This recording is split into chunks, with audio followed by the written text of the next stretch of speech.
মহিলাদের 10 metre air পিস্তলে bronze পেলেন মনু ভাকের। ভারতীয় এই তরুণী শুটার দক্ষিণ কোরিয়ার দুই প্রতিদ্বন্দ্বীকে কড়া টক্কর দিয়ে জিতে নেন ব্রোঞ্জ পদক। এই ইভেন্টে দক্ষিণ কোরিয়ার ও ইয়ে-জিন সোনা পেয়েছেন। রূপো জেতেন তার দেশেরই কিম ইয়ে-জি। মাত্র 0.1 পয়েন্টের জন্য রূপোর পদক হাতছাড়া করেন মনু ভাকের। এদিন নিজের 7টি শটে তিনি 10-এর কম স্কোর করেন। তার মধ্যে একটি শটে স্কোর করেন 9.5, 3টি শটে স্কোর করেন 9.6 করে।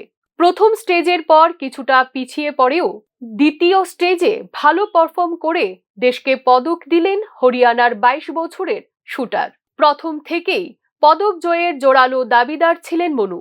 শনিবার কোয়ালিফিকেশন রাউন্ডে তৃতীয় হয়ে ফাইনালে উঠেছিলেন মনু। শেষ অবধি লড়াই করে ভারতকে প্রথম পদক এনে দিলেন তিনি। এই বিভাগে ভারত আরো কয়েকটি পদক জয়ের আশা করছে। Bureau report, news now.